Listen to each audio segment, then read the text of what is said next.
Advocate Shamim ফিরদাউস মহাশয়কে।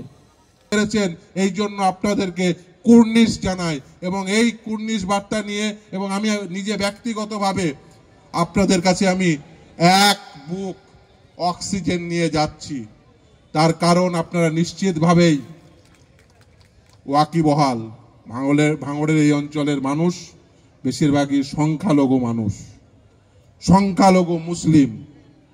আপনি নিশ্চিতভাবেই বুঝতে পারছেন এবং জানতেও পারছেন যে সমাজের একটা অংশ থেকে, বিশেষ করে রাজনীতির একটা অংশ থেকে এই অংশকে বিচ্ছিন্ন করার জন্য, পিছিয়ে রাখার জন্য একটা প্রয়াস তৈরি করছে, রাজনৈতিক প্রয়াস তৈরি হয়েছে এবং দুর্ভাগ্য হলেও সত্য, তারা প্রশাসনিক ক্ষমতায় বসে আছে। এই যেমন ধরুন ওবিসি কি? আদার backward class, A class of citizen যারা একটু পিছিয়ে আছে বিভিন্ন কারণে, তাদের সার্টিফিকেট প্রদানের মাধ্যমে তারা একটু আগিয়ে যাবেন, তারা ইকুয়াল অপরচুনিটি পাবেন। আপনার ছেলেমেয়েরা ডাক্তার, ইঞ্জিনিয়ার হবে, শিক্ষক হবে, পুলিশ হবে, তার একটা সুযোগ তৈরি হবে। কিন্তু সেই সুযোগ যখন একটু একটু করে তৈরি হতে শুরু করেছে, তখন ওই শকুনের চোখ পড়েছে। 2010 সালে আরএসএস এর মদত পুষ্ট হয়ে মামলা করা হলো এবং সেই মামলাকে গভর্নমেন্ট যা ডিফেন্ড করা উচিত ছিল তারা উপযুক্তভাবে ডিফেন্ড করলো না। ফলে ডিফেন্ড না করার জন্য, তার কারণ এই যে ধরুন সেন্সাস হয়েছে কিনা, তাদের মধ্যে থেকে ডাটা কালেকশন হয়েছে কিনা, এটা কে করবে? আমি করব? নওশাদ সিদ্দিকী করবেন না? সরকারকে করতে হবে। আর সেই ডাটা প্লেস কে করবে? সরকার করবে। আরএসএস এর সাথে লাইন করে, যাতে মুখে বলবে মুসলমান প্রীতি, আর আরএসএস এর সাথে লাইন করে যাতে এই তোমার বাড়ির ছেলেটি ডাক্তার না হতে পারে, ইঞ্জিনিয়ার না হতে পারে, শিক্ষক না হতে পারে, পুলিশ না হতে পারে, চাকরি না পায়, সেই জন্য কি করবে? টুক করে ওই ডাটাটি আদালতে প্লেস করবে না, টুক করে চেপে বসে থাকবে, যাতে তোমার বাড়ির ছেলে ইঞ্জিনিয়ার না হয়, ডাক্তার না হয়, তোমার বাড়ির ছেলে ওই যে ঝান্ডা নিয়ে ওর পিছু পিছু ঘুরে বেড়ায়, দিয়ে যাতে তোমাকে দিয়ে বোমটা মারিয়ে নিতে পারে। আর বোম মারার দলে নয়, এবার কলম ধরার দলে।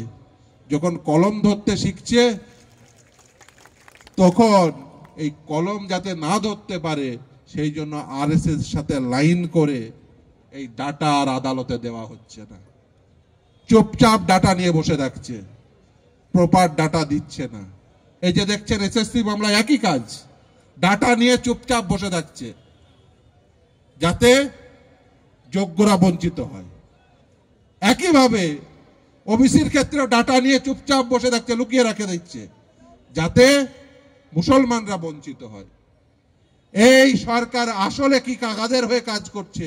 আসলে কাজ করছে আরএসএস এর হয়ে, আসলে কাজ করছে যাতে সমাজের পিছিয়ে পড়া বঞ্চিত মানুষ কোনোভাবেই সুযোগ সুবিধা না পায়, সেই জন্য তারা কাজ করছে। আর আমার ওপর দিকে যাতে কোনোভাবেই অর্থ নিয়ে চাকরি না দিতে পারে, সেই জন্য আদালতে লড়তে হচ্ছে আমার। এবং আইএসএফ এর চেয়ারম্যান, বিধায়ক, ভাঙড়ের বিধায়ক জনাব নওশাদ সিদ্দিকী সাহেব, তাপস দা, মালেক ভাই, বিশ্বজিৎ ভাই, মাহি সহ এই অঞ্চলের আইএসএফ নেতৃত্ব, জেলা পরিষদের সদস্য সহ অন্যান্য জনপ্রতিনিধিদের আমি আকুণ্ঠ অভিনন্দন জানাই। অভিনন্দন এই কারণে নয় যে গতানুগতিকভাবে যে কোনো প্রোগ্রামে এসে অভিনন্দন জানাতে হয় তাই শুধুমাত্র, তার কারণ আপনারা যে আয়োজন করেছেন আমি সত্যি অভিভূত। দেখুন, রক্ত এমন একটি বিষয় যা কোনো কারখানায় তৈরি করা যায় না। মানুষের জীবনে এমন অনেক সমস্যা আছে যার জন্য রক্তের প্রয়োজন হয়, এবং সেই রক্ত অত্যন্ত অপ্রতুল। সেই অপ্রতুলতা থেকে বাঁচানোর জন্য মনুষ্য সমাজকে আপনারা যে বৃহৎ আয়োজন করেছেন, যে রক্তকেও উৎসবের মেজাজে দিতে পারে, এই ভাঙড়ে এসে এটা চাক্ষুষ না করলে সত্যি আমি কোনোদিন জানতাম না। এবং আমি আরো খুশি হয়েছি যেভাবে মহিলারা, এই অঞ্চলের মা বোনেরা, অনেকেই ভাঙড়কে, ভাঙড় এই শব্দটা উচ্চারণ হলেই লোকে ভাবেন যে ভাঙড় মানে মারামারি, মুসলমান এবং কিছু পিছিয়ে পড়া মানুষ। আমি তাদের বলবো এখানে এসে একবার দেখে যান যে সমাজে কিভাবে মহিলারা, একটা সমাজ কতটা উন্নত এটা বোঝার জন্য আপনাকে বুঝতে হবে যে সেখানকার মহিলাদের পার্টিসিপেশন বিভিন্ন ক্ষেত্রে কত। আজকের প্রোগ্রামে আপনি দেখুন যে রক্তদান শিবিরে এত মহিলাদের পার্টিসিপেশন ভাবা যায় না, কল্পনাতীত।